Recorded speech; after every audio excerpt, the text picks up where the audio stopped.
Hey, welcome to Geek Culture Explained. Hope you're doing well in whatever part of the world you are currently residing. This is Karan back at it with a brand new editorial. So let's get right to it. Talking about the colossal fumble that has been DC Films feels like low-hanging fruit at this point, right? Because whether it's the previous regime led by Walter Hamada, the merger with Discovery, David Zaslav's authoritarian approach, the recent rumors that Dan Lin is purportedly going to be the future Kevin Feige of DC, what is there to say that hasn't already been said? Actually, here's a radical thought. David Zaslav really may be the GOAT. Who else in the history of nerd culture has gotten so many people to care about an earnings call? That, ladies and gentlemen, is pure talent. That's also how I knew that the Large Hadron Collider hurled us into a very bleak dystopia.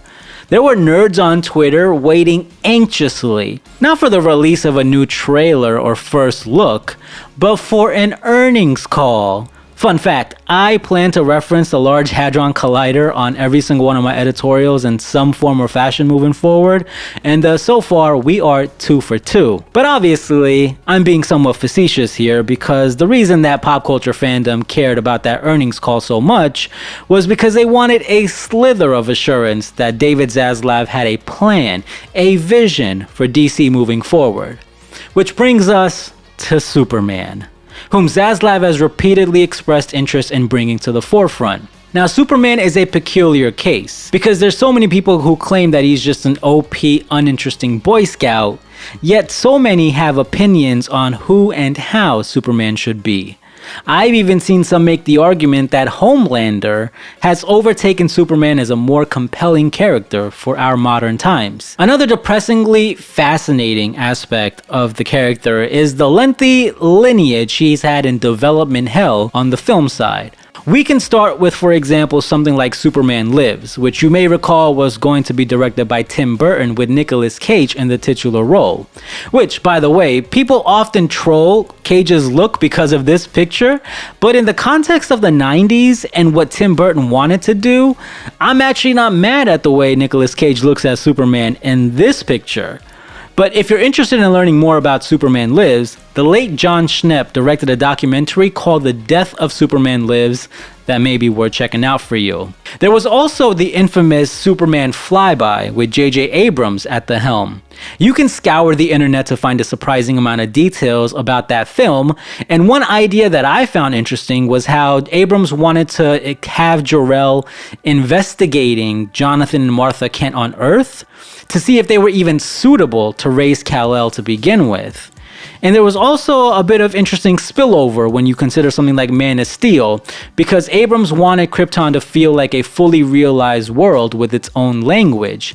And you may recall that Henry Cavill's Superman suit is actually etched with Kryptonian writing, which again would suggest that we got to witness some of Flyby's ideas, even if the film itself was never able to fly by the development process. I'm sorry, I couldn't resist. But this video isn't about Flyby, ladies and gentlemen.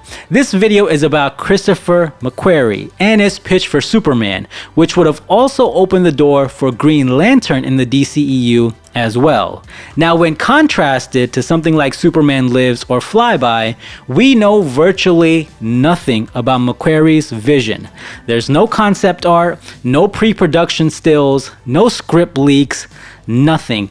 Nada. Zip zero, stingy with De Niro. The only thing we know is that McQuarrie made a pitch to Warner Brothers. It would have starred Henry Cavill. Tom Cruise would have 99.999% played Hal Jordan. And in fact, McQuarrie and Henry actually proposed the film together. And that'll do it for this video. Thank you all so much for watching. I'll talk to you all on the next editorial. No, of course. This is not the end. Did y'all think I was gonna leave you on that anticlimactic note? You think so little of me. So we don't know much about McQuarrie's vision for Superman outside of what he shared in tweets that have since been deleted. But tweets are like that Last Jedi quote. They're never really gone. In one tweet, McQuarrie says that Warner Brothers never cared for his original ideas and just wanted him to fix their broken ones. He also says that Warner Brothers didn't flat out say no, they just never moved or acted upon his pitch. And further mentions that this meeting happened before the release of Mission Impossible Fallout, which we'll come back to later. It also appears that the bridge between Warner Brothers and McQuarrie has been irreparably damaged, because he said that he would not reconsider going back to Superman even if he was invited to do so. Now this is where things get interesting, because like I said, outside of those tweets, we know nothing about what McQuarrie wanted to do with Superman, but going through his filmography does give us some interesting insights. The most obvious place to begin is with this year's biggest hit, Top Gun Maverick, which McQuarrie received a screenplay credit for. Given how Maverick expertly catered to the nostalgia of fans of the first film and created a new generation of Top Gun fans, it's not outside the realm of possibility that McQuarrie would have aimed to do the same with Superman, and I wholeheartedly believe he would have been successful. He would have created a classical Superman and a modern one. He would have given us a classic modern Superman. What I mean by that is he would have created an interpretation of the character that would have been less contentious and more broadly accepted than Zack Snyder's interpretation. By the way, I'm actually a huge fan of Zack Snyder and his vision for all DC characters. Batman v Superman is in my top 5 all-time favorite CBMs. If that's a conversation y'all want to have in a future editorial, let me know in the comments below. Because there's people who are actually lifelong fans of Zack Snyder and that film based on my content and coverage of it in the past. I even had Ray Fisher and Zack Snyder on a podcast just 2 days after the Snyder Cut was confirmed for HBO Max. Actually, now that I think about it, that was Zack's first public appearance since the Snyder Cut announcement. You know what? Let me stop flexing and digressing. Now, the aerial sequences in Top Gun Maverick are also second to none. I'll let your imagination run wild with all the ways McQuarrie would have explored Superman's flight in that regard, because I don't believe my words could even do that idea or potential justice. Which brings us to the Mission Impossible series. Now, if you recall, McQuarrie said that him and Henry made the pitch to Warner Brothers prior to MI Fallout coming out. There's something I vividly remember about that film's release. Henry Cavill, during that time on Instagram, I believe had under 1 million followers. Because I remember when Fallout came out, a friend of mine was monitoring his account, and as soon as that movie was released, that is what we believe pushed him over 1 million. And if I'm being delusional and not remembering correctly, his following in general was relatively low for a guy playing Superman on the big screen. But when Fallout came out, it went higher, exponentially higher. And then of course, there was the Witcher announcement. There was a report back in 2018 about him being out as Superman, but then later that day he put out a video with a caption, quote, "Today was exciting, hashtag Superman." Then The Witcher came out, he assembled his PC in a blue tank top, and the rest is history. Now let that marinate for a moment, ladies and gentlemen. Henry's celebrity has actually increased not by playing Superman, but by not playing Superman. So at that time, him and McQuarrie made that pitch to Warner Brothers. It's easy to see how the studio could deny or overlook both of their respective bargaining power. Whether Henry wanted more money, more creative control, or the combination of both, Warner Brothers clearly did not take them seriously. And both of their stocks have skyrocketed since. When it's all said and done, Christopher McQuarrie will have written and directed 4 Mission Impossible films. And coming off the success of Maverick, it's highly likely that Mission Impossible: Dead Reckoning will go on to break $1 billion at the box office.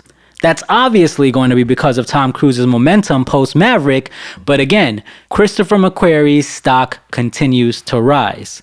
Whenever y'all get a chance, go through his catalog of films that he's either written or directed, especially the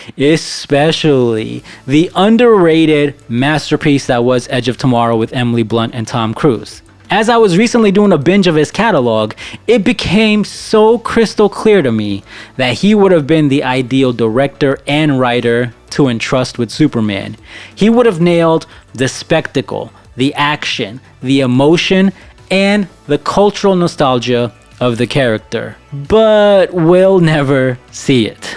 So let me know your thoughts down below in the comments. After watching this video, do you equally feel confident that McQuarrie would have been the ideal individual to usher in a new era of Superman on film? How familiar were you with this catalog before this video? How intrigued are you by his catalog after this video? It's interesting because I was talking to a couple of people about, why I wanted to make this video in the first place, and their response was that they didn't even know that McQuarrie wanted to make a Superman film to begin with. And that's how I knew that it would be an interesting and timely conversation to have. Especially when you consider everything going on currently, like we discussed with Warner Brothers Discovery, and the overall lack of any managerial stability since the release of Batman v Superman back in 2016. But if you enjoyed this video, make sure to hit that like button and subscribe to Geek Culture Explained if you haven't already. You can find me on my YouTube channel, which at the time of this video has 7 subscribers and 0 videos. That's like when NBA players have 0 points, 1 rebound, and 6 fouls as their stat line. But I've been on this autodidactic filmmaking journey over the past 2 years, and shout out to everyone who watched the Surviving Hall H video. Shout out to Rob, Gordon, and TC for essentially giving me carte blanche with that project. So I am planning on doing some things on that channel that I feel could be important in terms of documenting the journey of me trying to kind of get my first film made, because it is a hellacious one, and I feel like every single day of my life I wake up, I feel like I'm either not good enough, or I'm too good, or I'm developing too fast, or I'm not developing fast enough. It's a whirlwind of emotions across the spectrum. So yeah, ladies and gentlemen, that'll do it for me. Thank you all so much for your time, and I will see you all on the next editorial.